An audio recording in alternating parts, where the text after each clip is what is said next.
संभलों की सुयोग न जाए चला, कब व्यर्थ हुआ सदुपाय भला। समझो जग को ना गिरा सपना, पथ आप प्रशस्त करो अपना। अखिलेश्वर है अवलंबन को, मनुष्य हो न निराश करो मन को। लौटकर सिर्फ यादें आती हैं, वक्त नहीं। इसलिए आज वक्त की यही मांग है कि हम इस कोरोना की कठिन परिस्थिति में एकजुटता के साथ उसका सामना करते हुए अपने लक्ष्य की ओर आगे बढ़ें। मैं नीरज मिश्रा आप सभी पार्टिसिपेंट्स का, हमारे मोस्ट इंटेलेक्चुअल स्पीकर्स का, सभी स्टूडेंट्स का और जितने भी व्यूअर्स इस वेबिनार को देख रहे हैं उन सभी का मैं हार्दिक स्वागत करता हूं। Now it's time to get you introduce with our most intellectual speakers.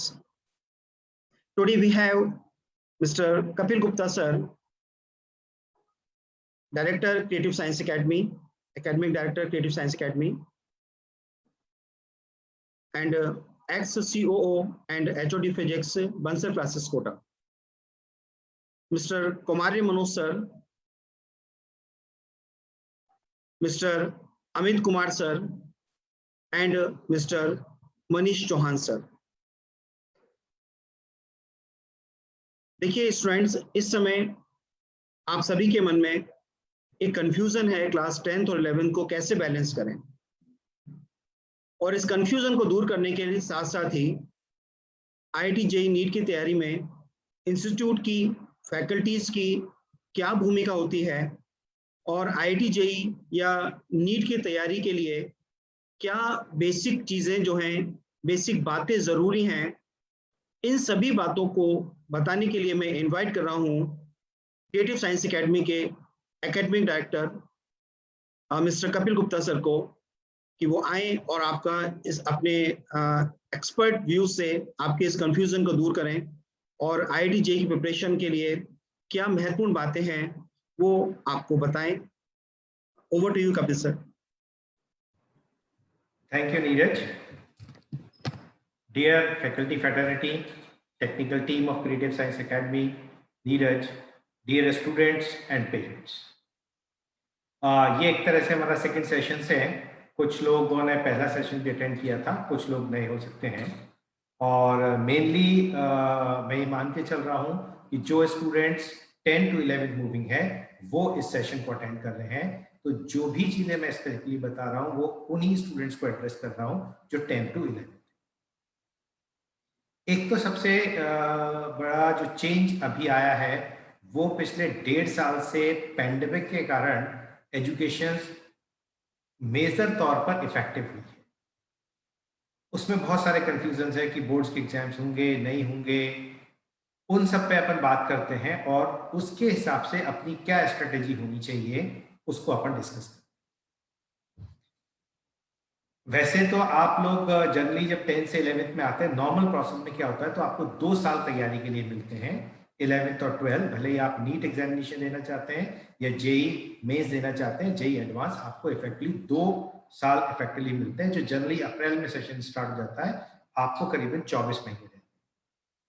9th और 10th का उसमें एक बहुत इंपॉर्टेंट रोल रहता है, जिसमें कि 9th और 10th में आपका एक फाउंडेशन, एक बेस प्रिपेयर हो जाता है, जो कि हमें 11th और 12th में जब हम पढ़ाते हैं उसमें काम आता है।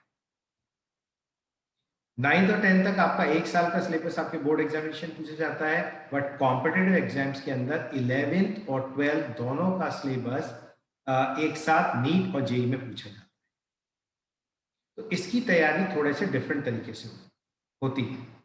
नॉर्मल केस की अपन बातें कर रहे हैं, तो उसके लिए टीचर्स आपको साल में धीरे धीरे जैसे जैसे आप बिल्डअप करते जाओगे वैसे वैसे आपको गाइड करते जाएंगे। मैं आज कुछ मोटी तौर पे बातें करूंगा और जो कंफ्यूजन है पैंडेमिक के कारण उस पर कुछ लाइट होगा। अभी कल ही सेंट्रल गवर्नमेंट ने, CBSE ने पहले 10th के कैंसिल किए थे, अभी 12th के कर दिए, MP ने कर दिए हैं, क्या कहते हैं, महाराष्ट्र बोर्ड ने, शायद गुजरात बोर्ड ने भी 10th और 12th के एग्जाम कैंसिल कर दिए। राजस्थान गवर्नमेंट का भी कोई क्लैरिटी नहीं आई है, ये पॉलिटिकल डिसीजन हो सकता है, but most probably exams cancel हो जाएंगे क्योंकि पैंडेमिक की सिचुएशन अभी क्लैरिटी नहीं। पर एग्जाम होते हैं या नहीं होते हैं ये एक सेपरेट इशू है, हम इस चीज में नहीं पड़े। जैसे बोर्ड ने 10th का सिलेबस खत्म कर दिया, एग्जामिनेशन खत्म कर दिए, इससे आपको सब्जेक्ट नहीं आएगा, आप उसको नहीं पढ़ेंगे, तो इससे आपका बेस वीक रहेगा। और एक चीज ध्यान रखिए, बोर्ड्स ने अपना सिलेबस कम कर दिया, लेकिन नेशनल टेस्टिंग एजेंसी जो नीट और जेई के एग्जाम कंडक्ट करती है, उसने अपना कोई भी सिलेबस कम नहीं किया है। तो फंडामेंटली अगर आपको एम करना है, आपको अगर सिंपली बीएससी करनी है या आपको अपने साइंस में जाना है तो एक अलग फैक्टर है, लेकिन अगर आपको नीट करनी है, डॉक्टर बनना है, अगर आपको जेई करनी है, इंजीनियरिंग करना है, तो इस सब चीजों का आप पे कोई इफेक्ट नहीं पड़ेगा। आपको पूरा का पूरा 11th और 12th का कोर्स आएगा ही आएगा। और जब तक आप लोग देंगे एग्जाम, तब तक पैंडेमिक ऑलमोस्ट खत्म हो जाएगा, रेगुलर टाइप में एग्जामिनेशन होंगे, इसलिए आपको कोई भी इस चीज का बेनिफिट नहीं। तो हम ये मानते हुए कि हमारे एग्जाम्स टाइम पर होंगे, हम डे टू डेट के जो चेंजेस आ रहे हैं उनको बिना उनसे इफेक्ट हुए हमें तुरंत पढ़ाई में लग जाना चाहिए। दूसरा, पैंडेमिक का इफेक्ट क्या हुआ, पिछले साल तक क्लियर नहीं था कि 3 महीने में खुल जाएगा, 4 महीने में खुल जाएगा, तो बच्चों ने शुरू की क्लासेस, ऑनलाइन क्लास पे ध्यान नहीं दिया, फिर बीच में हुआ सिलेबस कम हो गया, बोर्ड कैंसिल हो गए, तो डेफिनेटली आपका जितना बेस 10th का स्ट्रॉन्ग होना चाहिए था उतना स्ट्रॉन्ग नहीं हुआ। ये आप पर्सनली फील कर सकते हैं, पेरेंट्स भी फील कर सकते हैं, और इसके कारण बहुत ज्यादा प्रॉब्लम आने वाली। तो इसलिए ये क्यूरिकुलम को बिना जो अभी हम बैच स्टार्ट कर रहे हैं, बिना टाइम वेस्ट किए आपको इसको ज्वाइन करना पड़ेगा अगर आप इंजीनियरिंग और मेडिकल करना चाहते हैं। कारण क्या है, हमने जो प्रोग्राम अभी डिजाइन किया है उसमें हम आपका पहले 10th और 9th का जो जो चीजें 11th और 12th के बेस की जरूरत होती है वो हम लोग कवर करेंगे। तो जैसे जैसे हम बिल्डअप करते जा रहे हैं, जो जो बच्चे ज्वाइन हो गए हैं उनका हम सबसे पहले 9th और 10th का बेस स्ट्रॉन्ग कर रहे हैं, क्योंकि अगर वो बेस स्ट्रॉन्ग नहीं हुआ तो आप आगे अच्छा नहीं। आपने अपने बोर्ड एग्जामिनेशन में क्या किया है, इंटरनल एग्जामिनेशन से क्या हो गया है, इससे एनटीए को कोई फर्क नहीं पड़ रहा है, इससे कहीं कंपटीशन में कोई भी कमी नहीं है। आपके राजस्थान बोर्ड ने एग्जाम का सिलेबस कम कर दिया, इससे एनटीए को कोई भी मतलब नहीं। और अगर आपका एम सिर्फ 12th पास करना है या 10th पास करना है तो बात अलग है। तो इमीडिएटली मेरा सबसे सिंपल इन सबका कंक्लूजन है कि आपको इमीडिएटली अपनी पढ़ाई स्टार्ट कर देनी चाहिए, अपना फोकस बिल्कुल 2 साल के बाद का बना लेना चाहिए। 2023 में आप लोग जेई और नीट में होने वाले हैं, तब तक सब चीजें क्लियर हो जाएंगी, 100% सिलेबस आएगा, तैयारी उसी लेवल पे होगी और आपको करनी पड़ेगी, क्योंकि अक्रॉस इंडिया बहुत सारे स्टेट्स के अंदर बच्चों ने तैयारी करनी चालू कर दी है। आपको ये साइंस क्रिएटिव एकेडमी की तरफ से बेस्ट ऑफ द फैकल्टीज, उस पर मैं भी आऊँगा, आपको वहाँ मिल रही हैं। तो इमीडिएटली आपको ये प्रोग्राम, जिसमें हम स्पेशली 9th और 10th का जो रिक्वायर्ड है बेस, उसको क्लियर करते हुए आगे बढ़ा। तो पैंडेमिक की न्यूज़ को एक तरफ छोड़ दें, कोरोना में क्या हो रहा है उसको एक तरफ छोड़ दें, अपनी हेल्थ का ध्यान रखें, अपने को 100% प्रोटेक्शन में रखें, उसको प्रोटेक्शन में रखते हुए, क्योंकि कब किसको होता है, क्या कंडीशंस आती है पता नहीं, कब हमारा टाइम वेस्ट हो जाएगा, उसको एक तरफ रखते हुए do not waste even a single. एक दिन वेस्ट मतलब वो वेस्ट वापस आपके पास नहीं आने वाला। तो इमीडिएटली इमरजेंसी के तौर पे आपको अपनी पढ़ाई चालू कर देनी चाहिए। 10th का कोई एग्जाम नहीं है तो 9-10 का बेस करवाएंगे, तो आपको आप पूरा कंसंट्रेशन अपना 11th पे कर लेना चाहिए। By the way, Rajasthan board के अंदर 10th के एग्जाम होते हैं तो वो 15 दिन का गैप देंगे, उसमें आपका वो पोर्शन कवर करवा देंगे। हम अपने 11th का पोर्शन रोक के 10th का पोर्शन आपको रिवाइज करवा देंगे। गवर्नमेंट, मेरे को नहीं लगता है ये डिसीजन लेने में इतना टाइम लगा है कि वो आगे देख रहे हैं, तो उनके पास टाइम बचेगा कि वो एग्जाम्स कंडक्ट कर पाए। तो 95% चांसेस है एग्जाम कैंसिल हो जाएगा। वहाँ कांग्रेस की गवर्नमेंट है, बीजेपी गवर्नमेंट है, इस चक्कर में वो डिक्लेयर नहीं कर रहे हैं। अदरवाइज करेंगे भी तो वो 15-20 दिन का टाइम देगा जिसमें आप कवर कर सकते, वो भी सिलेबस रिड्यूस करके होगा। अगर जितना ये डिले करते जा रहे हैं उतने कम चांसेस होंगे कि एग्जाम, ठीक है। अगर जैसे सेंट्रल गवर्नमेंट उनको 12th कैंसिल करना था, पैंडेमिक की सिचुएशन को कैंसिल करना था, तो पहले कर देते तो बच्चों को अपन ज्यादा बेटर तरीके से चीजें मूव करता। डिले डिसीजन से डेफिनेटली बहुत ज्यादा नुकसान होता है। आप लोग देख सकते हैं वैक्सीनेशन प्रोडक्शन में डिले हुआ तो क्या इम्पैक्ट आ गया। ऐसे ही अगर आप अपनी स्टडीज के लिए डिले डिसीजंस को डिले करेंगे, उसका इम्पैक्ट आएगा। जो कंट्रीज आगे हैं, जो क्विक डिसीजन लेती हैं, चीजों को ध्यान रखती है, फटाफट डिसीजन लेती है, वो आगे बढ़ जाती है। एक 12th का एग्जाम करना है नहीं करना, इसको डिसीजन लेने में उन्होंने 3 महीने लगा दिया, 3 महीने बाद अल्टीमेटली उन्होंने कहा एग्जाम नहीं करना। अगर यही बात वो 2 महीने 3 महीने पहले कर देते तो सिचुएशन ऑल टुगेदर बिल्कुल डिफरेंट होती। तो इसलिए आप भी अपने डिसीजन को डिले नहीं करें और इस पर काम करना चाहिए। दूसरी चीज हम इसमें स्पेशली क्या कर रहे हैं, एक पॉइंट मैंने कवर कर दिया कि 9th और 10th का बेस हम कवर कर रहे हैं। दूसरी चीज, द सेट ऑफ फैकल्टीज जो अब आपके पास है, you have the best of faculties in your home town, make the best use of them. किसी भी बच्चे का जेई और नीट में सिलेक्शन के लिए बच्चे खुद पे 60-70% डिपेंड करता है, बाकी 30-40% इंस्टीट्यूशन पर डिपेंड करता है, उसमें से 15-20% टीचर पर डिपेंड। पर टीचर पे तब डिपेंड करेगा आप अपने टीचर्स पे ट्रस्ट करो। आपको उस टीचर से कभी भी फायदा नहीं होगा अगर आपको टीचर्स पे डाउट है। अगर आप फिजिक्स की क्लास में जा रहे हैं, केमिस्ट्री क्लास में जा रहे हैं और अगर आपने टीचर पे डाउट किया तो बेटर है आप फिर इंस्टीट्यूट को मत ज्वाइन करें, आधे मन से। अगर आपको 100% ट्रस्ट है कि क्रिएटिव साइंस एकेडमी मेरे को ये प्रोवाइड कर सकती है, वहां के टीचर्स अच्छे हैं, तो वही इसको ज्वाइन करें। अगर आपको 10% भी डाउट है तो मैं गारंटी कहता हूं आपको फायदा नहीं है। लेकिन अगर आपने 100% ट्रस्ट किया तो मैं आपको गारंटी कहता हूं कि आपको 100% फायदा होगा।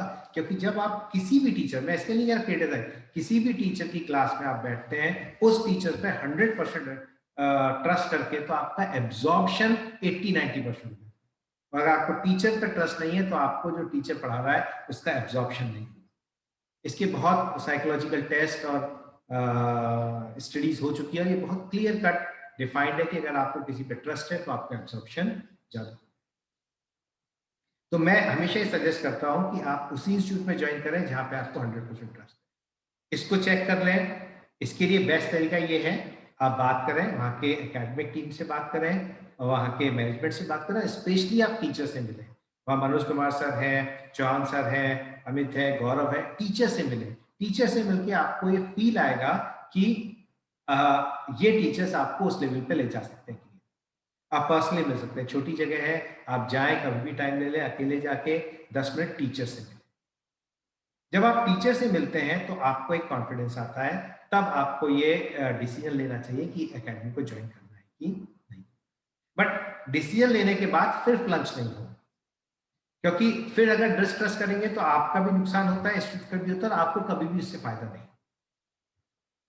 दूसरी बात, स्टडी मटेरियल की अगर अपन बात करें तो आपको बेस्ट स्टडी मटेरियल्स के टाइप से क्रिएटिव साइंस एकेडमी आपको जो बेस्ट कोटा में स्टडी मटेरियल है वो मिल रहा है। मोस्टली टीचर्स आपके कोटा से ट्रेंड है, तो वैसे भी गंगापुर सिटी कोटा के काफी क्लोज है, तो almost Kota is 0 kilometre in Gangapur city.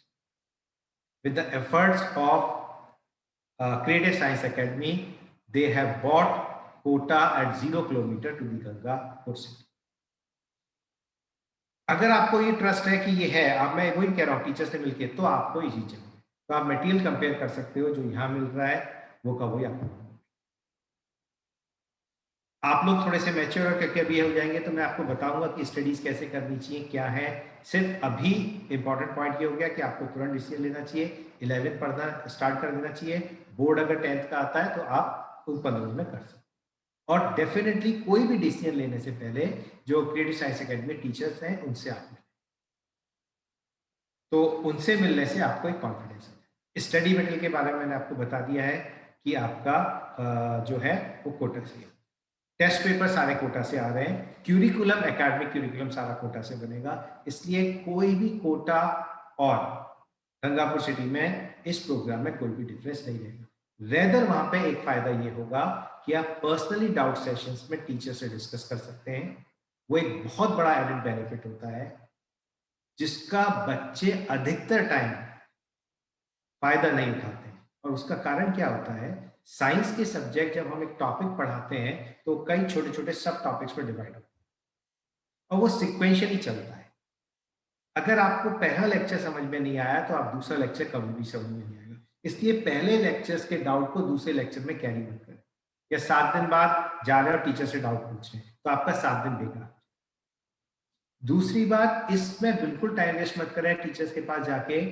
यहाँ पे सारे टीचर्स बहुत ज्यादा हाईली एक्सपीरियंस्ड हैं, तो जैसे ही नेक्स्ट क्लास होगी वो पहले 15-20 मिनट में पिछली क्लास के डाउट डिस्कस करें। तो आप बिल्कुल इसको हैबिट डाल रहे हैं, बहुत ज्यादा इंपॉर्टेंट है कि आप अपने डाउट्स क्लास के बिगिनिंग में पूछें।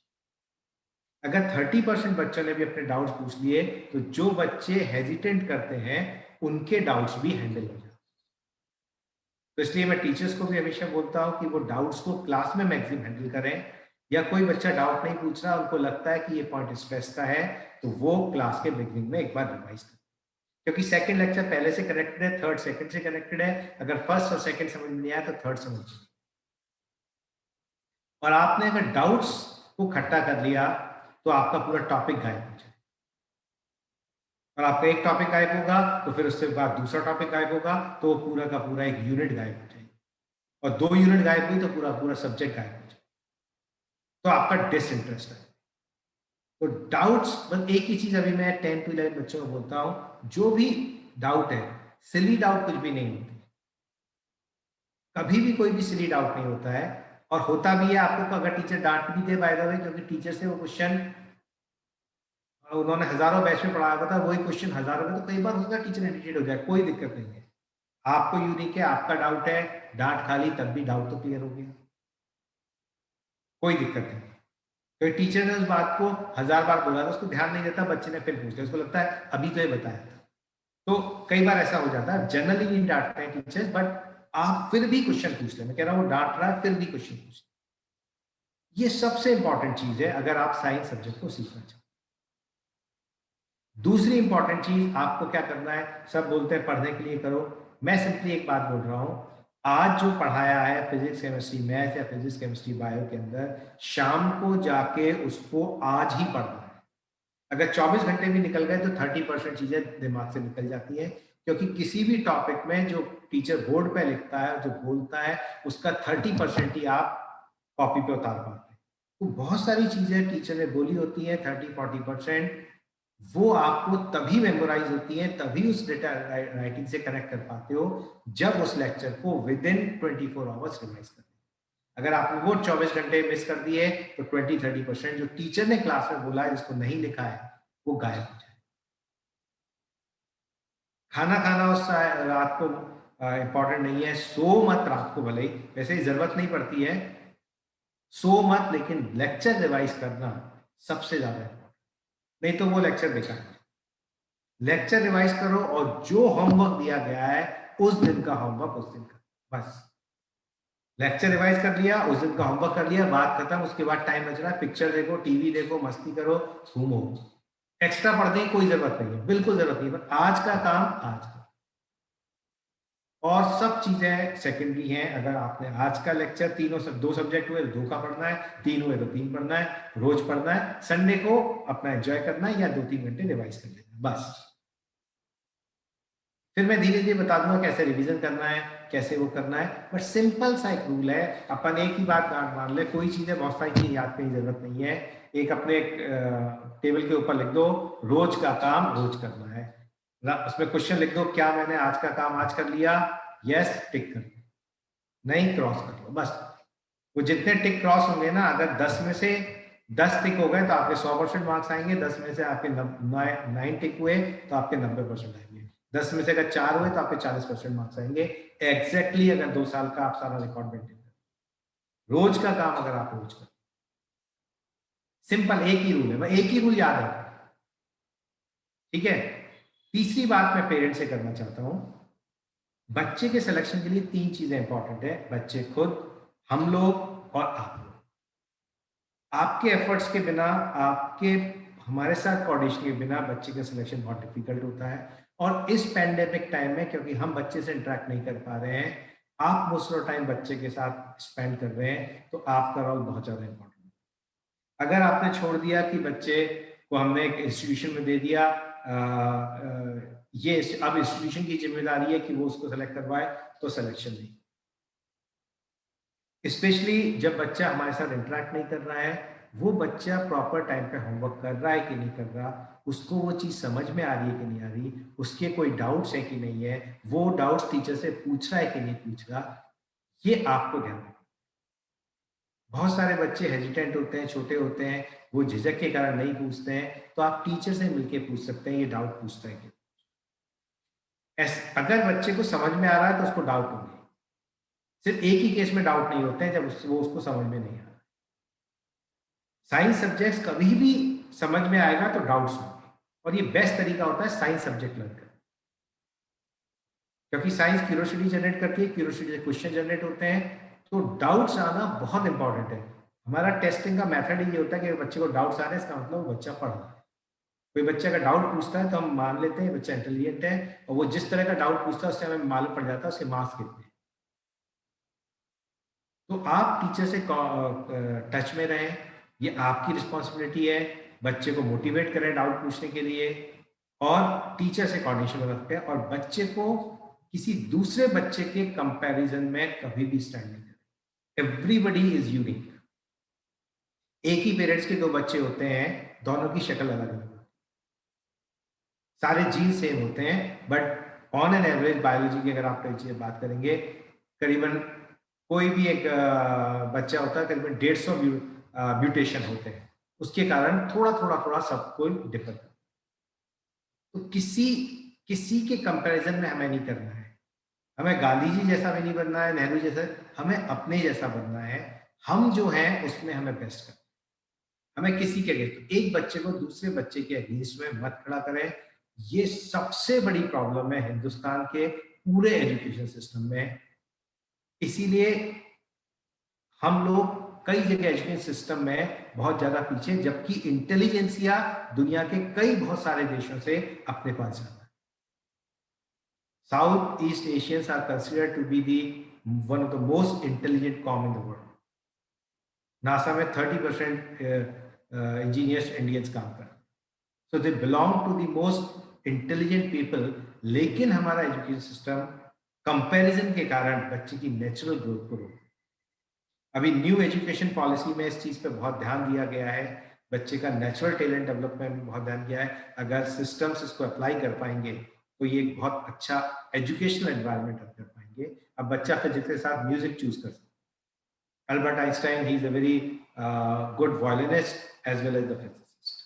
तो जर्मनी में चॉइस होती है कि आप वायलिन के साथ फिजिक्स पढ़ा सकते हैं, लेकिन यहाँ या तो बच्चा आर्ट्स लेगा या साइंस लेगा। तो नई एजुकेशन पॉलिसी ने इसको ओपन कर दिया है, ठीक है। अब students can choose any of the subject. धीरे धीरे इंप्लीमेंट होने में टाइम लगेगा, बट उसके इंप्लीमेंट के लिए हम लोग वेट नहीं कर सकते। तो क्रिएटिव साइंस एकेडमी हम ये माहौल आपको प्रोवाइड कर रहे हैं कि आप पूरे डेवलपमेंट के लिए हम इसको एफर्ट कर। तो ट्रस्ट योर टीचर्स। अगर आपके टीचर, मतलब मैं कहूँगा आपके टीचर ने कहा 1 घंटा जाके मुर्गा बन जाओ, उससे आपका सिलेक्शन होगा, तो आंख बंद करके मुर्गा बन जाओ 1 घंटे। मतलब you have that kind of a trust on your teacher, तो डेफिनेटली रोज का होमवर्क करते हुए टीचर की बात मानते जाओगे, आपका सिलेक्शन, कोई कारण नहीं है कि आपका सिलेक्शन नहीं हो। अपने डाउट्स को कैरी नहीं कर। तो सब्जेक्ट्स में क्या होगा, आगे कैसे होगी, सब हम बताते जाएंगे। आज आपको कोई जैसे किताबें खरीदने का आपको किसी ने नहीं बताया, मत सोचो जिस दिन आपको टीचर का एक्स किताब खरीद लो। तो बच्चे मैंने देखा है वो किताब नहीं खरीदते जो उनके टीचर बताते हैं, वो किताब खरीदते हैं या उनका कोई दोस्त बताता है या जो बुक सेलर है वो बताता है। टीचर अपने, देखो टीचर का इंटरेस्ट क्या है, टीचर का सबसे बड़ा इंटरेस्ट है आपका सिलेक्शन हो जाए। एक पेरेंट्स और एक टीचर्स और आप खुद का तो नहीं पता, लेकिन टीचर्स और आपके पेरेंट, ये 2 जने ऐसे हैं जो चाहते हैं कि आपका सिलेक्शन हो। तो हमेशा आपको वही सलाह देंगे जिससे आपका फायदा हो। आपके पेरेंट्स आपको कोई भी ऐसी सलाह नहीं देंगे जिससे आपका सिलेक्शन नहीं हो बाय डिफॉल्ट। ऐसे ही टीचर्स, मेरा टोटल इंटरेस्ट है आपका सिलेक्शन हो जाए, मेरा कोई फायदा नहीं है कि आपका सिलेक्शन नहीं हो, because I am a good teacher only in case if my student get selected. तो डेफिनेटली अगर टीचर ने बोला ये किताब मत खरीदो, तो बस खत्म, सोचना ही नहीं है, नहीं खरीदनी, ये किताब खरीद लो, तुरंत खरीद लो। 2 घंटे में डिले मत करो। तो मैं कहा इसके 10 सवाल कर लो तो 10 सवाल कर लो, 5 ये छोड़ दो तो 5 ये छोड़ दो। टीचर हर बच्चे, अच्छा ऐसा भी हो सकता है टीचर अलग अलग बच्चे को अलग अलग बता सकता है उसके हिसाब से, तो आप फिर कंपेयर मत करो। टीचर ने कहा इस बच्चे को तू 15 सवाल कर ले, इस बच्चे को तू ये वाले 15 कर ले। वो बच्चे के हिसाब से देख रहा है, वो दोनों बच्चों को बराबर करने के हिसाब से देख रहा है कि अभी उसको सिलेक्शन करवाना है, बट सबका रास्ता अलग अलग हो सकता है। एक बच्चा थोड़ा कम स्ट्रेंथ का है तो उसने उसको थोड़ा लंबा रास्ता बताया, पहाड़ पे चढ़ना है, हमारा एम एक पहाड़ पे चढ़ना है। अब एक तो सीढ़ियां है, एक स्लोप बना हुआ है। अब टीचर ने एक बच्चे को कहा तू सीढ़ी से चढ़ जा, एक बच्चे को कहा तू स्लोप से चढ़ जा। अब वो बच्चे कंपेयर कर रहे हैं कि उस बच्चे को तो सीढ़ी से बोला, मेरे को उन्होंने स्लोप से बोला। टीचर को मालूम है इस बच्चे की क्या स्ट्रेंथ है, इस बच्चे की क्या स्ट्रेंथ है, पर पहुंच दोनों ऊपर जाएंगे, ये टीचर पे छोड़, ये टीचर पे। पेरेंट्स को भी कहता हूं, अगर आपको इंस्टीट्यूशंस, टीचर्स, आप भी टीचर से मिले, when you are confirm with it, तो आप एडमिशन लें। एडमिशन लेने के बाद फिर 100% डिवोट कर दें।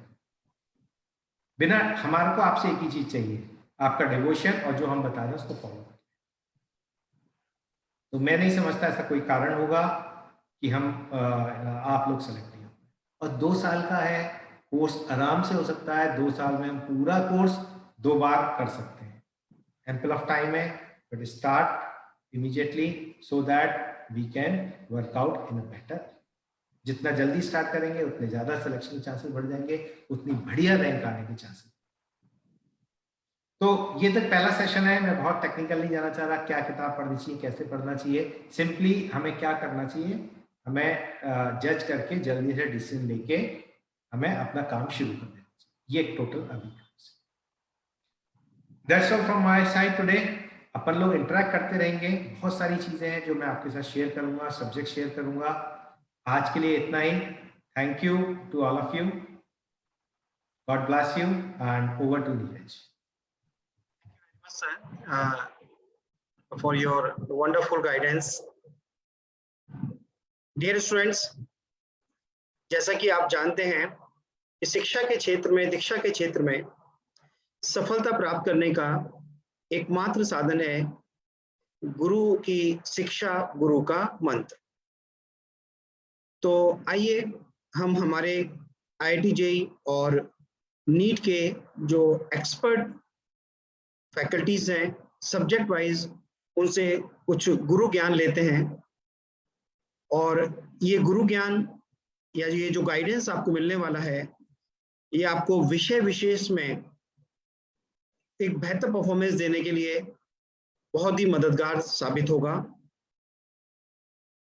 तो first of all, I am inviting the legend of mathematics, Mr. Kumarya Manoj sir, to share his expert views, expert tips for you. Over to you, Kumarya Manoj sir. Sir, on mic on. Hello my dear, good evening all of you. अभी इस pandemic के time में बच्चों को चाहिए, जिस तरह से कोरोना पीरियड में स्कूल्स कॉलेज बंद है, ऑनलाइन क्लासेस चल रही हैं। अगर आप समझते हैं कि अगले साल आपको एग्जामिनेशन देना है, जिन बच्चों को 2022 और 23 में, आपका यही टाइम आपको है जो सेव करके चलना है और इसी में आपको रूटीन बनानी होगी। सर ने अभी बहुत अच्छी बात कहा, हर रोज के काम हर रोज करना होगा, आज के काम आज निपटाना होगा। इसके लिए आप चाहे तो एडू कैलेंडर बना लें वीकली। मैंने देखा है टॉपर अच्छे बच्चों को, उसके बीच हमने पाया है, आप एडू कैलेंडर बना लें। एडू कैलेंडर का सेंस हो गया, हर मंडे को या संडे को नाइट में, मंडे से सैटरडे तक का रूटीन बना लें। मुझे ये चैप्टर को रिवाइज करनी है, इसे खत्म करनी है, फिजिक्स में, केमिस्ट्री में, मैथ में इतना समय देना है। तो मैथमेटिक्स में कितना समय देना है ये आपको डिसाइड करना है अपने टेस्ट के हिसाब से। लेकिन जहां तक टेस्ट की बात है, जिस सब्जेक्ट को ज्यादा पढ़ेंगे टेस्ट वही डेवलप होता है। मैथमेटिक्स में मैं कॉमनली एक बात बोलता हूँ, मैथ का या तो मजा लो, नहीं तो मैथ आपका मजा ले लेगा। ठीक है, मैथ सजा भी देता है, मजा भी देता है। अब डिपेंड करता है आपका कॉन्सेप्ट कैसा है। अगर कॉन्सेप्ट का एप्लीकेशन बहुत अच्छा आ गया तो मैथमेटिक्स सबसे आसान पार्ट होता है। मैथमेटिक्स का मतलब हमारे कहने के सेंस जहां जहां न्यूमेरिकल की बात करते हैं, चाहे वो फिजिक्स हो, केमिस्ट्री हो, मैथमेटिक्स हो, वो न्यूमेरिकल पार्ट बहुत आसान हो जाता है अगर आपका न्यूमेरिकल कमांड आपके पास हो और एप्लीकेशन आपको आता हो। तो मुझे लगता है अगर आप प्लानिंग करके चलेंगे तो ये आपका पेंडेमिक, आपका जो टाइम है, अभी जो होम स्टडी कर रहे हैं आप घर बैठ के, ऑनलाइन क्लासेस कर रहे हैं, लाइव क्लास कर रहे हैं, ये आपको मैक्सिमम सपोर्ट देगा। आपका जो टाइमिंग है स्कूल में, कोचिंग में जाने में बर्बाद होता था, ये टाइम भी यहाँ पर सेव हो रहा है। अब आप पे डिपेंड करता है अपने उस 11-12 घंटे को जो सेल्फ स्टडी के लिए आपने लगाया है या कंप्लीट स्टडी में लगाया है, उसे कैसे डिस्ट्रीब्यूट करते हैं, ये कैलेंडर स्केच करना पड़ेगा आपको अपने नोटबुक पे, अपने कॉपी पे। और हर संडे को एक्स्ट्रा रखते हैं हम लोग हैं, अगर कोई टॉपिक, कोई टास्क हमारा छूट गया है तो या तो संडे को रेस्ट करेंगे या उस टास्क को वहां कंपनसेट करेंगे, उसे कवर करेंगे और अगेन संडे नाइट में फिर से बैठेंगे, मंडे से सैटरडे का रूटीन बना करके मुझे किस टॉपिक पे कितना समय देना है और कौन कौन से टॉपिक को कितना रिवाइज करना है। सबसे अहम रोल है रिवीजन, जितना ज्यादा रिवीजन उतना अच्छा रैंक। अब कहेंगे अभी तो पढ़ाई शुरू नहीं हुई हमारी, तो पढ़ाई नहीं शुरू है, गलती आपकी, पढ़ाई सब जगह शुरू हो गई है बच्चे। अब तो सीबीएसई ने अपना 10th का और 12th का एग्जामिनेशन भी कैंसिल कर दिया है, जो अब नहीं होना है, जो एक्सपेक्टेड था कि शायद हो, अब वो होना भी नहीं है। तो वो बच्चे जो 10th एग्जामिनेशन नहीं होना है राजस्थान बोर्ड में, शायद हो, अगर होगा तो 15 डेज 20 डेज पहले आपको पता होगा। और होना है तो केवल आपके लिए स्पेशल तो होना नहीं है, पूरे राजस्थान के बच्चे के लिए होना है। सीबीएसई कैंसिल है ही, तो आप अपना 2023 जिन बच्चे का टारगेट है या 2022 जिन बच्चे का टारगेट है या जो बच्चे करंट में एग्जामिनेशन दे रहे हैं, अपने स्टडी को एक रूटीन बना के फोकस करें। आप हर हाल में सफलीभूत होंगे, काफी अच्छा कर पाएंगे। और जब तक आप मेहनत नहीं करेंगे, इस पेंडेमिक, इस सिचुएशन का फायदा नहीं उठाएंगे, ये आप पर डिपेंड करता है आप उसका बेनिफिट कैसे ले पाते हैं। मुझे लगता है उसको रूटीन बनाते हैं और आज का काम आज ही निपटाते हैं। ये ऐसा नहीं कि भाई ये 2 चैप्टर बचा रह गया तो मैं क्या करूं। उसके लिए मैंने बताया कि आप 6 डेज का प्लान जो बनाते हैं, जो टॉपिक बचा रह जाता है उसे संडे निपटा के खत्म करें और फिर अगला प्लान आप बनाएं। और प्लान उतना ही बनाएं जितना आपसे एग्जीक्यूट हो सके। हम लोग बोलते हैं कि dream better, plan better, execute better and get better. बड़े सपने देखो, बड़ी प्लानिंग बनाओ, एक्सक्यूट बनाओ, उसको फिर एक्सक्यूशंस में लाओ एंड देन गेट बेटर और देन फाइनली एंजॉय बेटर। बड़े सपने देखते हैं आप, उसकी प्लानिंग कीजिए। सपना देखा आईआईटी का, चादर तान के आप सो गए तो आपका आईआईटी नहीं होना है, आपका मेडिकल नहीं होना है। अगर आईआईटी का सपना देखा है तो अपने सामने लिखो, जहां सोते हो अपने टेबल के पास या जहां बेड के पास कहीं एक स्लिप बना के लिखो, कोटा पैटर्न के हिसाब से, IIT Bombay, I am just coming, next year I will be there, it's my confidence and it's my promise to my self. मेरा अपने आप के साथ वादा है, मैं IIT बॉम्बे में आ रहा हूँ। ब्रांच जो रहे, इस एम्बिशन के साथ काम करेंगे, इस डेडिकेशन के साथ काम करेंगे, हर हाल में अपना जो डिजायर्ड टाइम है, जो आपका टाइमिंग है, चाहे वो 2022 हो या 23 हो, उसमें जो आपका डिजायर्ड एम्बिशन डेस्टिनेशन है, उसमें हर हाल में आप पहुंचेंगे। तो ये काफी है मेरी तरफ से word. Yes sir. Thank you very much, Kumari Manu sir, for your expert guidance. Now, I would like to invite a very dynamic teacher of chemistry, Mr. M.S. Chauhan sir, to share his expert views about his subject. Over to you, Chauhan sir. Thank you, sir, and thank you, everyone. सबसे पहले good evening all of you parents, dear students. हम बात करेंगे सबसे पहले chemistry की। देखिए subject, अगर हम बात करें नीट के लिए या फिर जेई के लिए, तो तीनों सब्जेक्ट हैं, किसी की भी प्रिपरेशन करेंगे तो मैं इंडिविजुअल सब्जेक्ट को कभी नहीं बोलता, या कोई भी टीचर नहीं बोलेगा कि इंडिविजुअल सब्जेक्ट पे बहुत ज्यादा कोई फोकस करिए। आपको तीनों ही इक्वली जो है तीनों को इक्वली वेटेज देना पड़ेगा। तीनों इंपॉर्टेंट आपके लिए रहेंगे, चाहे वो नीट के लिए, जेई के लिए। सबसे पहले फिर हम आते हैं केमिस्ट्री की। ऐसा कई बार टीचर बोलते हैं केमिस्ट्री जो है वो सिलेक्शन दिलाती है। ये सब चीजें केवल एक र्यूमर क्रिएट करने की बात है, ऐसा कुछ भी नहीं है। आप वन साइडेड होके एक बात अपने दिमाग में फ्रेम कर लीजिए बच्चों, कि तीनों सब्जेक्ट बहुत सिस्टमेटिक तरीके से पढ़ने हैं, बहुत डिटेल से पढ़ने हैं, तभी जाके आप सिलेक्शन जो है आपका होगा। अदरवाइज एकदम कोई पॉसिबिलिटी नहीं है। बहुत पहले की बात है, 10 से 15 साल पहले, तो वहां पे क्या होता है, स्कोर बहुत ज्यादा नहीं जाता था, ऐसा हो जाता तो वो भी जेई वगैरह में कभी। बट आप अगर रैंक की बात करते हैं, एक अच्छी रैंक जो है लाने की बात करते हैं, तो आपको तीनों सब्जेक्ट पढ़ने पड़ेंगे। इसमें किसी तरह का कोई डाउट नहीं है, किसी तरह का आपके मन में संदेह नहीं। वन चीज क्लियर करके आप चलेंगे माइंड में कि आपको तीनों सब्जेक्ट बेटा इक्वली जो है लेके चलने हैं। अब मैं केमिस्ट्री की बात करता हूँ, तो केमिस्ट्री में सबसे पहले तो 3 पार्ट होते हैं। अगर हम आते हैं डिटेल में, हमें पढ़ना है, 3 पार्ट होते हैं, फिजिकल, ऑर्गेनिक, इनऑर्गेनिक। होपफुली हो सकता है कुछ बच्चों को पता होगा अगर वो क्लासेस ले चुके हैं। तीनों का अगर हम वेटेज वाइज बात करेंगे तो फिजिकल और ऑर्गेनिक का वेटेज थोड़ा ज्यादा होता है, क्योंकि नंबर ऑफ चैप्टर्स इसमें ज्यादा होते हैं, और इनऑर्गेनिक का थोड़ा कम होता है, तो इसमें 1 से 2 क्वेश्चन कम आते हैं। मेक श्योर तीनों में बहुत डिफरेंसेस हैं, सिंपल सी बात है, डिफरेंस है, इसीलिए तीनों को अलग जो है वो अलग तरीके से पढ़ा जाता है। मोस्टली जब हम डिटेल में पढ़ने की बात करते हैं, एडवांस लेवल पे जब हम लोग जाते हैं, तो कोटा का पैटर्न होता है कि 3 टीचर जो है, 3 टीचर जनरली केमिस्ट्री में पढ़ाते हैं, फिजिकल, ऑर्गेनिक, इनऑर्गेनिक। ठीक है, नीट लेवल पे एक टीचर भी पढ़ा सकता है, कहीं कोई दिक्कत वाली बात नहीं है। बट यहाँ पे फिजिकल, ऑर्गेनिक और इनऑर्गेनिक में तीनों में डिफरेंस और मेन चीजें क्या है जो आपको थ्रू आउट द ईयर या थ्रू आउट स्टडी आपको ध्यान रखना चाहिए, ध्यान रखने वाली बातें हैं, ध्यान रखने वाले जो चैप्टर हैं, पढ़ने तो सब है, लेकिन देखिए इनिशियल फेज बहुत कुछ डिसाइड करता है बच्चे। जब आप प्रिपरेशन स्टार्ट करते हैं, जब आप अपनी जर्नी कोई सफर स्टार्ट करते हैं, तो शुरुआत वाला जो टाइम होता है वो बहुत कुछ डिसाइड करता है।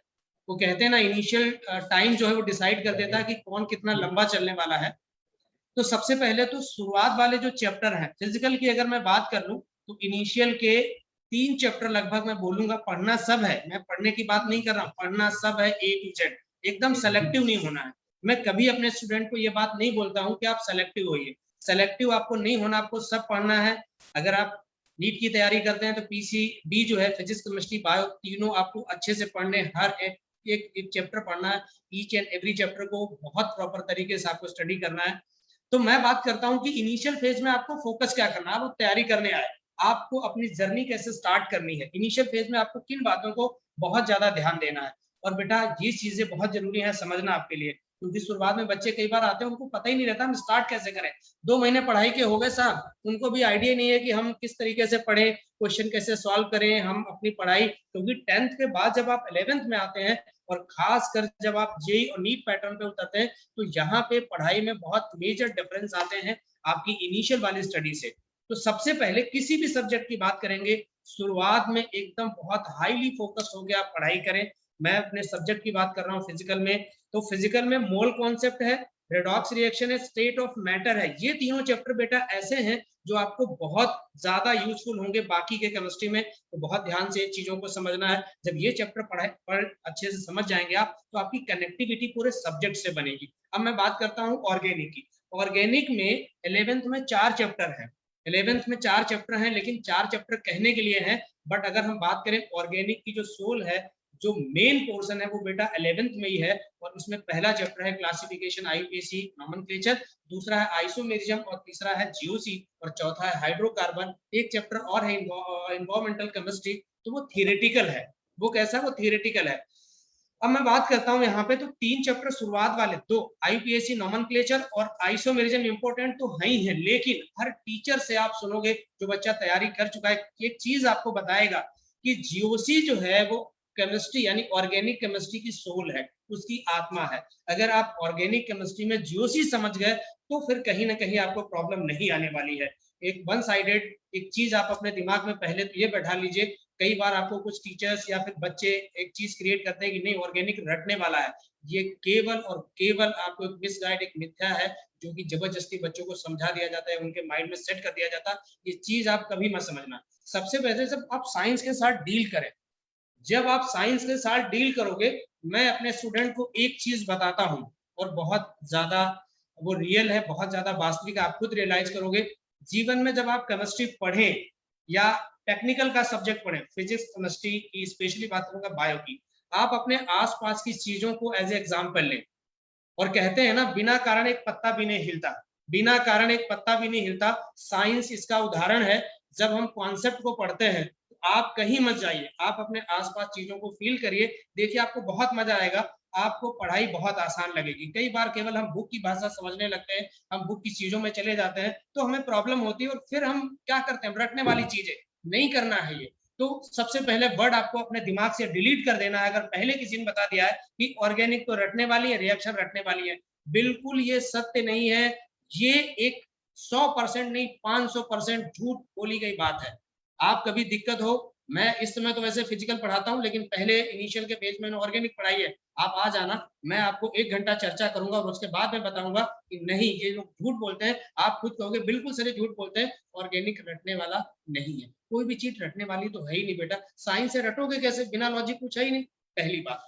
तो जीओसी पे बहुत ज्यादा हमें फोकस करना है। अगर हमें जीओसी समझ में आ गई तो ये मान के चलिए ऑर्गेनिक पे आपने अपना कमांड बना लिया, कहीं कोई प्रॉब्लम नहीं होगी। हम बात करते हैं, बाकी के चैप्टर आपको समझ में आते रहेंगे। जीओसी क्या है, फुल फॉर्म इसका होता है जनरल ऑर्गेनिक केमिस्ट्री, सामान्य कार्बनिक रसायन। और इसमें होता क्या, पढ़ते क्या, सारे लॉजिक।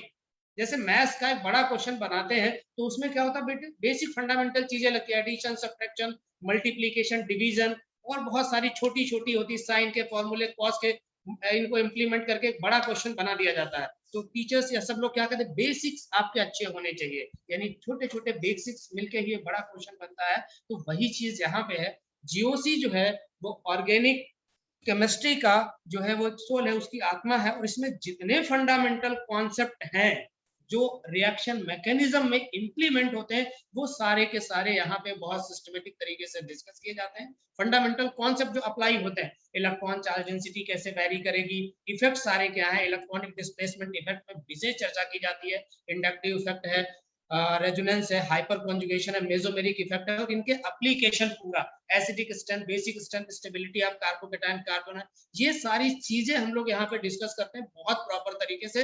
और उसके बाद जाके बाकी जो 12th के चैप्टर्स आते हैं तो उसमें इसके सारे कॉन्सेप्ट बेटा इन्वॉल्व होते हैं। तो अगर ये चीजें क्लियर हो गई तो ये मान के चलिए, ये मेरे वर्ड है, आपको ऑर्गेनिक कभी रटने वाला शब्द जो है आप खुद बोलोगे, किसी को भी समझा दोगे नहीं भाई आप हमें गलत बोल रहे हो, ये रटने वाला सब्जेक्ट नहीं है, समझने वाला है, बात खत्म होती है ऑर्गेनिक की। हम आते हैं इनऑर्गेनिक पे। देखिए इनऑर्गेनिक पढ़ने का एक रूट मैप है। वैसे तो ऑर्गेनिक और इनऑर्गेनिक दोनों पढ़ने का तरीका है, स्टार्टिंग बिल्कुल प्रॉपर तरीके से होनी चाहिए। ऑर्गेनिक पढ़ने के लिए पहला चैप्टर नॉमेनक्लेचर पढ़ना पड़ेगा, शुरुआत में क्लासिफिकेशन ऑर्गेनिक और हाइड्रोजन, कार्बन और हाइड्रोजन को, और बाकी बहुत सारी चीजें हैं बेसिक वो, और उसके बाद आइसोमेरिज्म, और उसके बाद जीओसी। फिर आप कोई भी टॉपिक उठा ले, दिक्कत इतनी ज्यादा नहीं होगी, ठीक है। अब बात करते हैं, वैसे ही हमारा यहाँ पे है इनऑर्गेनिक। इनऑर्गेनिक में सबसे पहला चैप्टर पढ़ा जाता है केमिकल बॉन्डिंग और पीरियोडिक टेबल, और उसके बाद केमिकल बॉन्डिंग। और ये मान के चलिए ये दोनों भी इनऑर्गेनिक के एकदम फंडामेंटल और बहुत ही ज्यादा इंपॉर्टेंट टॉपिक है। चाहे वो बाकी के चैप्टर्स के लिए बात कर लें या फिर हम उनके वेटेज की बात कर लें, इन दोनों चैप्टर से बेटा नीट के अंदर आप देख लीजिए जाके प्रीवियस ईयर के क्वेश्चन पेपर उठा के, मिनिमम 5 से 6 क्वेश्चन आते ही आते हैं। एक समय ऐसा था केमिकल बॉन्डिंग से 5-5, 6-6 क्वेश्चन आए नीट के अंदर। तो ये दोनों चैप्टर बहुत ज्यादा इंपॉर्टेंट है, थोड़े बड़े हैं, जिसमें केमिकल बॉन्डिंग थोड़ा बड़ा है, 11th के अंदर पढ़ने हैं, बहुत ज्यादा इंपॉर्टेंट टॉपिक है। और ये पूरा डिसाइड करेंगे कि आपको इनऑर्गेनिक में कैसा फील जो है वो आएगा, या कैसा है, टफ है, इजी है। हाँ, यहाँ पे मैं थोड़ी सी बात करूंगा, इनऑर्गेनिक के अंदर कुछ रिएक्शंस होती हैं जिनकी मैकेनिज्म नहीं होती है, उनकी क्रिया विधि नहीं होती है, तो यहाँ पे आपको थोड़ा सा ध्यान रखना पड़ेगा। हालांकि जो स्पेशल टीचर होते हैं बहुत सारी टिप्स बताते हैं, बहुत सारे ट्रिक्स बताते हैं, जो कि आपको बहुत ज्यादा हेल्प करता है वहां पे चीजों को याद रखने में, समराइज करने में। यहाँ पे कुछ रिएक्शंस हैं आपको याद रखनी पड़ती हैं, जैसे बहुत सारी चीजें हैं, सॉल्ट है, उनके हीटिंग इफेक्ट क्या होंगे, जब उनको हीट करोगे तो क्या होगा, तो अगर किसी में कार्बन होता है तो भैया CO2 बनता है, हाइड्रोकार्बन से उनका हीटिंग इफेक्ट, तो किसी भी हाइड्रोकार्बन को जब हम जलाते हैं तो उसके बाद CO2 और सारा का सारा हाइड्रोजन किस में जाता है, वाटर में। तो इस टाइप की कुछ जनरल चीजें हैं, वो बहुत सिस्टमेटिक तरीके से टीचर्स आपको बताते हैं। थोड़ा सा रटने वाला पार्ट क्या है, रिएक्शंस है, क्योंकि मैकेनिज्म नहीं होती है, लेकिन अगर आप सिस्टमेटिक तरीके से चीजें उठाएंगे या आपके साथ कराई जाएंगी तो वो जो प्रॉब्लम है वो कम हो जाती है, वो उतनी ज्यादा दिक्कत फिर आपको फेस करनी नहीं पड़ती है। तो तरीका क्या है, सिस्टमेटिक तरीके से चीजों को उठाना है। कनेक्टिविटी डेफिनेटली होगी, किसी भी सब्जेक्ट में पहला टॉपिक इसलिए नहीं दिया जाता है कि ठीक है वो सरल या कुछ भी नहीं, उसका आगे रिलेवेंट होता है, वो टॉपिक बहुत सारे टॉपिक्स में आगे आने वाला होता है, इसलिए दिया जाता है। तो ये हमारी बात रही सब्जेक्ट की। केमिस्ट्री में 3 पार्ट है, फिजिकल, ऑर्गेनिक और इनऑर्गेनिक। तीनों का पढ़ने का एक तरीका है, लगभग एक्सपीरियंस टीचर को पता होता है हमें कौन सा टॉपिक पहले लेना है, कौन सा टॉपिक बाद में लेना है। मैंने कुछ टॉपिक आपको केवल इसलिए डिस्क्राइब किए बेटा कि आपकी कनेक्टिविटी अच्छी बने पढ़ने की, और आपको ये पता लगे कि हाँ इन चैप्टर का नंबर वाइज वेटेज क्या है और इनका इंपोर्टेंस क्या है, आगे आने वाले चैप्टर्स में इनका इंप्लीमेंटेशन कितना होने वाला है। जैसे मैं अगर बात करूं मोल कॉन्सेप्ट की, फिजिकल में पहला चैप्टर, इसका बेटा हर फिजिकल के चैप्टर में इसका इंप्लीमेंट होगा। क्यों? मोल की कैलकुलेशन और बहुत सारी चीजें, कंसंट्रेशन टर्म्स हम लोग यहाँ पे पूरा कंप्लीट करते हैं। इसका पूरा का पूरा जहां भी सोल्यूशन आएगा वहां कंसंट्रेशन टर्म्स आएगा, तो हम सारी चीजें यही कंप्लीट करके रख लेते हैं। इसलिए तो केमिस्ट्री में बिल्कुल चिंता करने की जरूरत नहीं है। होपफुली ये है कि सिस्टमेटिक तरीके से चीजें हम लोग करेंगे, बिल्कुल सरल है। हाँ ये जरूर है, लोग कहते हैं, ये एक फैक्ट मैं बताता हूँ आपको केमिस्ट्री के बारे में, ठीक है, कि कहते हैं कि केमिस्ट्री सिलेक्शन दिलाती है, केमिस्ट्री सिलेक्शन दिलाती है या आपकी रैंक बनाती है। ये बात यहाँ तक केवल सही होती है, ये पूरी तरह से मैं इसको सही नहीं मानता हूँ। मैं सब केमिस्ट्री का टीचर हूँ तो ऐसा नहीं कहूंगा नहीं भैया केमिस्ट्री ये पूरी तरह से सही नहीं है, लेकिन यहाँ पे ये होता है अगर बच्चा केमिस्ट्री करता है तो उसमें स्पीड वगैरह बहुत अच्छी रहती है, क्वेश्चन गलत होने की संभावना कम होती है, और जो है वो स्कोर अच्छा कर ले जाता है। केमिस्ट्री में बच्चे 100% तक स्कोर कर ले जाते हैं, बाकी सब्जेक्ट में भी कुछ करते हैं ऐसा नहीं है, लेकिन ज्यादातर जो है यहाँ कर ले जाते हैं। जैसे मैथ्स है तो वहां पे क्या होता है, कई सारे क्वेश्चन ऐसे होते हैं, हम पढ़ते थे, मैथ्स हमारी बहुत अच्छी थी, लेकिन कई बार क्वेश्चन आते हैं तो बीच में जाके एक जगह अटक गए, एक भी छोटी भी गलती कर दी आपने, सारा मामला खत्म हो गया। कैलकुलेशन बड़ा अच्छा होता है, फिजिक्स के वैसे ही कॉन्सेप्चुअल क्वेश्चन होते हैं, तो वहां पे थोड़ा सा अगर आपने लापरवाही की तो दिक्कत होती है। फिजिकल उनमें से ऐसा ही है, फिजिकल का मतलब फिजिक्स, केमिस्ट्री और मैथ्स का तीनों का कॉम्बो होता है। कई सारे टॉपिक फिजिक्स में और केमिस्ट्री में जो है वो कॉमन है, जैसे एटॉमिक स्ट्रक्चर है वो कॉमन है, थर्मोडायनेमिक्स पढ़ते हैं वो कॉमन है, एक हम लोग पढ़ेंगे यहाँ स्टेट ऑफ मेट्रोस में हम केटीजी पढ़ते हैं, काइनेटिक थ्योरी ऑफ गैस पढ़ते हैं, वो कॉमन है। बट कुछ वेरिएशंस हैं, कुछ वेरिएशंस हैं थोड़े थोड़े से, ठीक है। एटॉमिक स्ट्रक्चर में जैसे वेरिएशंस नहीं है, इलेक्ट्रॉन प्रोटॉन न्यूट्रॉन की डिस्कवरी है, जो यहाँ पढ़ोगे वो वहां पढ़ोगे, ठीक है। बोर मॉडल है, कुछ यहाँ पढ़ोगे यहाँ पढ़ोगे। यहाँ हम लोग एटॉमिक स्ट्रक्चर में क्या करते हैं, श्रोडिंगर वेव अलग से उठाते हैं और ऑर्बिटल्स वगैरह के बारे में हम लोग यहाँ चीजें बताते हैं, वो थोड़ा अलग है, या क्वांटम जो है क्वांटम नंबर्स वगैरह थोड़ा डिस्कस करते हैं। तो ये ओवरऑल हमारा कंक्लूजन था केमिस्ट्री पे। एक चीज जो एक टिप्स के रूप में आप समझ लीजिए, या आप ये समझ लीजिए कि आप एक सफर तय कर शुरू करने वाले हैं और उसमें मेजर चीजें क्या हैं, या कुछ मैं सिंपल शब्दों में उन्हें डिस्क्राइब करना चाहूँ तो क्या है। देखिए, सफलता के लिए सबसे पहले आपका विजन क्लियर होना बहुत जरूरी है, आपका विजन क्लियर होना बहुत जरूरी है। मैंने अक्सर अपनी लाइफ में देखा है जिनका विजन क्लियर नहीं होता है, यानी आपको लाइफ में करना क्या है, ये बात आपको बहुत ज्यादा अच्छे से प्री डिफाइंड होनी चाहिए। आसानी से सफल होंगे, थोड़ा वक्त जरूर लगेगा, अगर आप एवरेज स्टूडेंट है तो थोड़ा वक्त लग सकता है, लेकिन अगर विल पावर और विजन आपका बहुत स्ट्रांग है तो डेफिनेटली एक दिन आप अपनी मंजिल तक जरूर पहुंचेंगे। और ऐसे मैंने अपनी रियल लाइफ में बहुत सारे एग्जाम्पल देखे हैं, किसी दिन आप मिलेंगे तो शायद उसका एक एग्जाम्पल आप मुझे भी मानोगे जब मैं कुछ चीजें अपनी शेयर करूंगा आपसे। पहली बात। दूसरी बात, और एक चीज मजेदार बताना चाहूंगा, विल पावर की बात करते हैं तो देखिए, हम जिस देश में रह रहे हैं आज, उस देश में जब एक चाय वाला पीएम बन सकता है, आप एक स्टूडेंट है डॉक्टर इंजीनियर क्यों नहीं बन सकते? इससे बड़ा एग्जाम्पल क्या हो सकता है? इससे बड़ा एग्जाम्पल हमें नहीं लगता है कोई हो। तो आशावादी बनिए, विजन अपना क्लियर करके चलिए, और आपका एक तो एम्बिशन, जो आपकी महत्वाकांक्षा है वो भी अच्छी होनी चाहिए। दूसरा सबसे बड़ा फैक्टर ये है कि आप लाइफ में पंक्चुअल होना अगर सीख गए, ये चीजें आपने बनानी, विजन क्लियर कर लिया, आपने अपना लक्ष्य निर्धारित कर लिया, ठीक है, उसके बाद जो है पंक्चुअलिटी आप जीवन में बना लीजिए, सफलता एक ना एक दिन आपके सामने जरूर घुटने टेकेगी। और डेफिनेटली एक दिन वो कर पाएंगे जो आप आज सपनों में सोचते हैं। ठीक है बच्चों, तो यही बातें हम लोग रखना चाहेंगे। दूसरा, आज की डेट में हम एक चीज पे आते हैं, हम बात करते हैं कि बहुत सारे सिस्टम लगभग हर जगह हो गए हैं। हम अपने टाइम की बात करें, जब हम प्रिपरेशन करते थे तो बहुत सारे ऑप्शन नहीं हुआ करते थे। आज की डेट में आपके सामने बहुत सारे ऑप्शन हैं। अब कई बार कंफ्यूजन होता है, खासकर छोटी जगहों पे ज्यादा होता है। बहुत लोग मिसगाइड करते हैं, वो बेस्ट है वो बेस्ट है, ऐसे करके चीजें आपके दिमाग में आती हैं। तो उस समय आप क्या करें? मेरा पर्सनल सजेशन है, एक संस्था जुड़े हो रहने के कारण नहीं बता रहा हूँ, ये बेटा मैं बहुत ईमानदारी से बात रख रहा हूँ। सबसे पहले जब आप कोई सिस्टम चूज करें तो उसकी स्टेबिलिटी देखें, वो कितना स्टेबल सिस्टम है, क्योंकि ये सफर आपका लंबा है। 2 महीने भी आपका पढ़ाई का गैप हुआ या 2 महीने भी लास्ट में आपके साथ गड़बड़ चीजें हो गई तो ये मान के चलिए फिर प्रॉब्लम होगी। डेफिनेटली आपकी सफलता में सिस्टम का, आपका और टीचर, हमारा और पेरेंट्स का बहुत बड़ा रोल है। एक भी पिलर अगर डगमगाया तो चीजें बिगड़ जाएगी। तो ये पहले देखें सिस्टम स्टेबल है। तो आज की डेट में हमें ये बात बताने की जरूरत नहीं गंगापुर में बैठ के कि क्रिएटिव साइंस एकेडमी कितना स्टेबल सिस्टम है। दूसरा आता है टीम और टीम वर्क। सफलता ले कहते हैं ना, अकेला जना बाहर नहीं फूट, मैं कितने अच्छा पढ़ा लूं, फिजिकल या केमिस्ट्री पूरी पढ़ा लूं, आपका सिलेक्शन नहीं हो सकता। आपको टीम देखनी पड़ेगी। टीम वर्क डिसाइड करेगा कि आने वाला समय आपकी सफलता को कितना परिवर्तित कर पाएगा। टीम वर्क बहुत जरूरी है आज की डेट में जो हम लोग काम कर रहे हैं। और पहले भी मैं क्रिएटिव में पहले भी काम करके गया हूँ। यहाँ पे टीम वर्क की बात करूं तो मेरे 12 साल के टीचिंग कैरियर में इतना अच्छा टीम वर्क मैंने नहीं देखा। दोबारा मैं सिस्टम में आया हूं तो डेफिनेटली कुछ अच्छाइयां मेरे में होगी और कुछ अच्छाइयां सिस्टम में होंगी। बंसल जैसे सिस्टम में काम करने के बाद भी तो डेफिनेटली ये इस बात का प्रमाण है कि सिस्टम स्टेबल है, टीम वर्क अच्छा है। और ये सिस्टम को पता है, हमें भी पता है कि बिना टीम वर्क हम आपको सफल नहीं बना सकते। इसलिए टीम ने बेहतर काम किया है, पहले भी किया है, आगे भी निरंतर करेंगे। तो इसलिए पहली चीज आपकी है क्रिएटिव साइंस एकेडमी के स्टेबल सिस्टम है गंगापुर के अंदर। ठीक है, दूसरी चीज ये है कि हमारी टीम बहुत स्ट्रांग है। प्राउडली ये बात हम बोल सकते हैं कि हम आपके साथ पूरी तरह से जस्टिफाई करेंगे।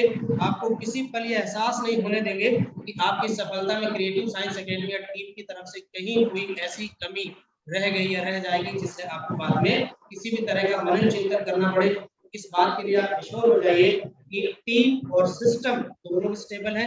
दूसरी चीज है बेटा, आपको सबसे पहले अपना विजन क्लियर करना पड़ेगा, मुझे क्यों करना है चूज। आप जो लास्ट एक बात मैं बोलना चाहता हूँ, कई बार हम सरल रास्ते चुनते हैं। ये रास्ता सरल और सरलता की तरफ जाने का नहीं है। अभी आपके अंदर इतनी एनर्जी है, इतना पोटेंशियल है कि आप जो चाहो वो कर सकते हो और दुनिया की कोई ताकत आपको रोक नहीं सकती। एक सिंपल मैं समझता हूँ, यहाँ पे आपके सामने कई सारे प्लेटफॉर्म है, कई सारे कैरियर के ऑप्शंस हैं। आप प्लेन साइंस लेके आप नॉर्मल चीजें कर सकते हैं। प्लेन अपना 11-12 करके आप जो है गवर्नमेंट की जॉब की तरफ जा सकते हो। बाकी आपके पास ऑप्शन है कैरियर काउंसलिंग की, अगर कभी आपको जरूरत लगेगी, अगर आपको रहे तो हम लोग ऐसा नहीं है जो ह्यूमन बीइंग हम चीजें प्रोवाइड करेंगे, लेकिन क्योंकि हम साइंस में डील कर रहे हैं तो हम अभी बात केवल साइंस की करेंगे। देखिए, अभी आप बिल्कुल इजी रास्ता मत चुनिए। आप 11-12 अगर पीसीएम या पीसीबी के साथ करते हो तो सारे ऑप्शन आपके सामने ओपन है।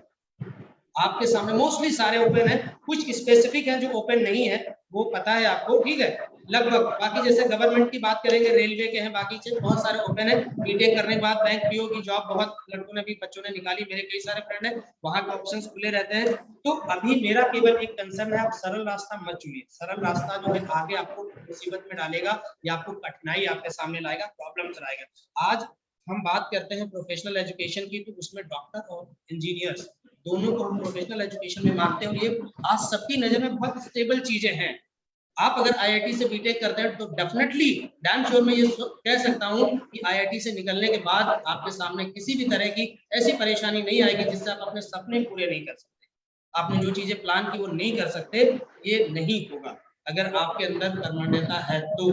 और कर्मण्य है, आप कर्मयोगी हैं, कर्मशील है, तो तभी तो आईटी में पहुंचे हैं, फिर दिक्कत नहीं है। जैसे वैसे ही आप एमबीबीएस करते हैं, उसके बाद की डिग्री करते हैं, तो कहीं कोई किसी से भी पूछ लीजिए, मैं क्या किसी से भी पूछ लीजिए, किसी भी इंटेलेक्चुअल बंदे से पूछ लीजिए, नॉन इंटेलेक्चुअल से पूछेंगे, वो भी कहेगा कि हाँ भैया, अगर उसको थोड़ा भी आइडिया कि डॉक्टरी पढ़ने के बाद कोई बच्चा कोई जो है वो ऐसे नहीं घूमेगा। तो दोनों चीजें सिक्योर है। तो थोड़ी सी परेशानी है, 2 सालों की 11-12 बहुत कुछ डिसाइड करता है जीवन में।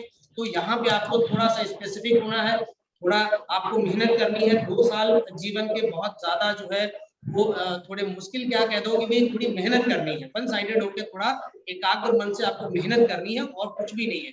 कठिन दुनिया में कुछ होता नहीं है, कठिन केवल एक सोच है, कठिन केवल आपके मन का भ्रम की कठिन। आप बस एकाग्र मन से सोचिए, कुछ भी कठिन नहीं, वन साइडेड होकर सोचिए, कुछ भी कठिन नहीं है। मान के चलिए हम हमारे जैसे सारे बच्चे करते हैं, सारे हमारे जैसे बच्चे होते हैं, सारे एवरेज माइंड के होते हैं। डिफरेंस केवल ये रहता है जो ज्यादा मेहनत करता है, जो ज्यादा सिस्टमेटिक तरीके से काम करता है, वो लाइफ में ज्यादा अच्छा कर ले जाता है, और बाकी ज्यादा अंतर कुछ है नहीं।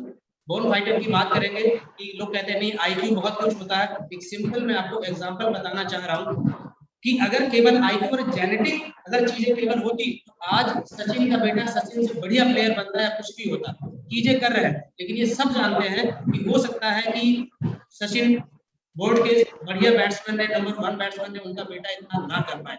तो क्या सीखा यहाँ से? हमारा केवल ये पॉइंट करने का मतलब है कि बेटा केवल हमें हेरिडिटी में सारी चीजें नहीं मिलती, हेरिडिटी केवल कुछ कुछ गुण जो है वो लेके आती है, कुछ प्रॉपर्टीज जो है वो अपने वंशागत लोगों से लेके आती है, लेकिन सब कुछ नहीं। सब कुछ हमें इस दुनिया में सीखना है। यहाँ हमें समझना है हमारा सराउंडिंग, हमारा परिवेश, हमारी मेहनत, हमारी एकाग्रता ही डिसाइड करती है कि जीवन में हम क्या करने वाले हैं। अगर ऐसा होता तो कभी कहते हैं ना रंग का बेटा राजा नहीं बनता और राजा का बेटा कभी रंग नहीं बनता। तो ये चीजें हैं। विल पावर आप स्ट्रांग रखिए, अपनी इच्छा शक्ति प्रबल रखिए, बढ़िए। हम बात करेंगे फिर से वही कि आप बिलीव और भरोसा अपना रखिए, सिस्टम में जुड़िए, क्रिएटिव साइंस एकेडमी से जुड़िए और हम लोग बेहतर करेंगे चीजें। कहीं कोई परेशानी की बात नहीं है, बैलेंस चीजें हैं सब कुछ। ठीक है बच्चों, तो हम नीरज सर को फिर से जो है चीजें देंगे। Over to you Neeraj sir. Thank you everyone सुनने के लिए और मिलते हैं। Thank you very much Chauhan sir. आपने सब्जेक्ट के साथ साथ बच्चों को बेसिक और क्या चीजें उनकी लाइफ में इम्पोर्टेंस रखती हैं इन सब के बारे में बताया। Now moving ahead, I would like to call Mr. Amit Kumar sir, expert physics faculty, physics guru, to share his views about how to study physics. Over to you, Amit sir.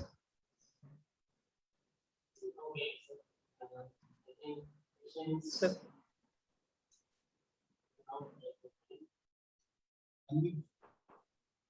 Patients run out at that time. I was coming to the subject only.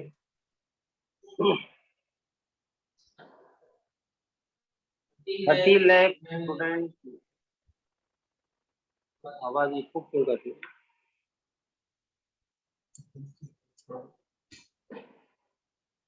30 lakh students prepare for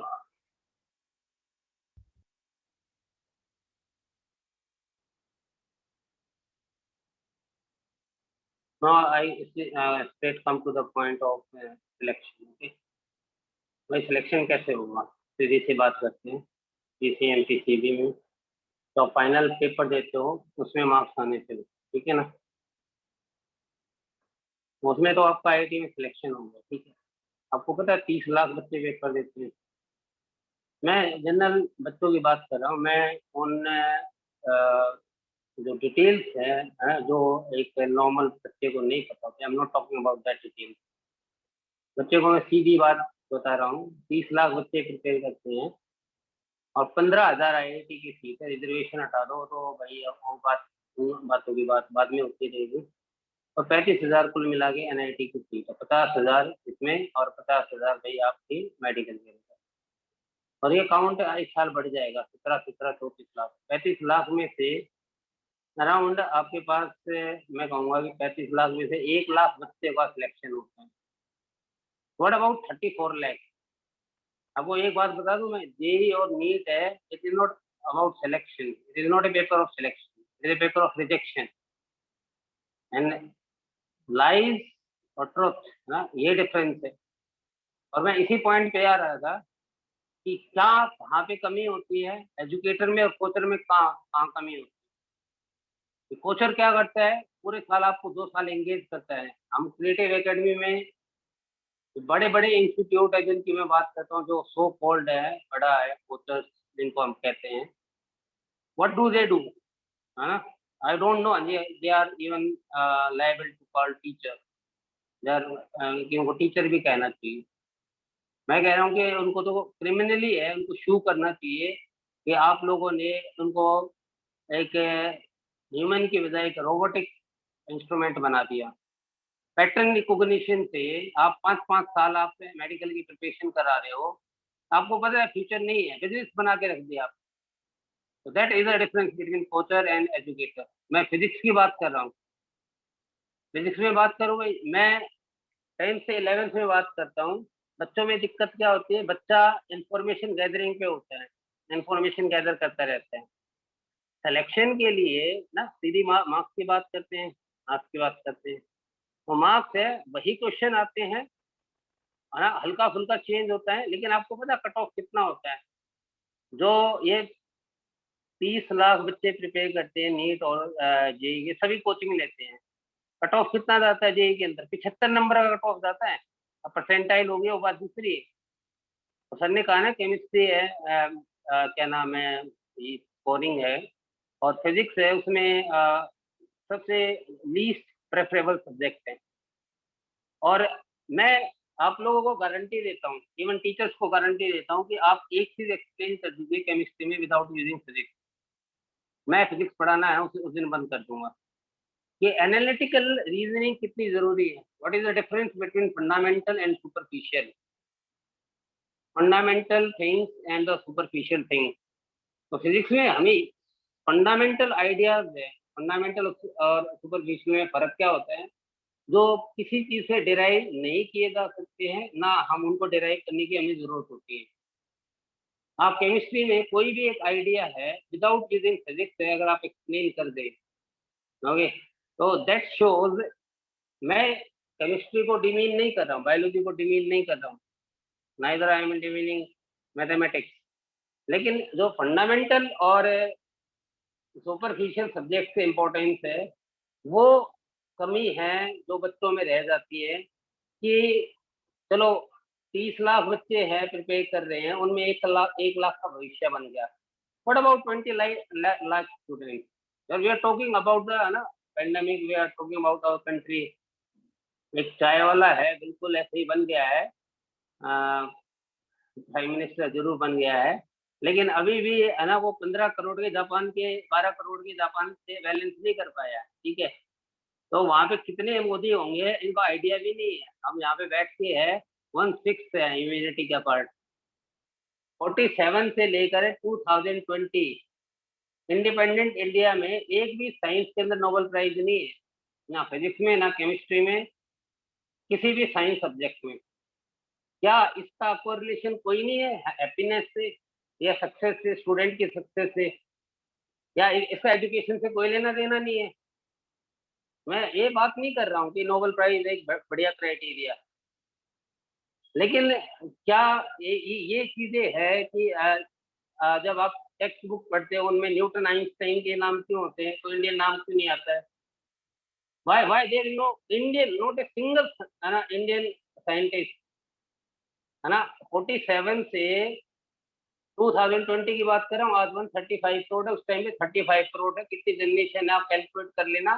4 billion people बनते हैं, 4 अरब, तो देश की population है 7 अरब, तो 4 अरब आदमी है ना। ये 15 लाख है ना, कितने साल से, मैं कह रहा 35 साल से पढ़ते आ रहे हैं, ठीक है।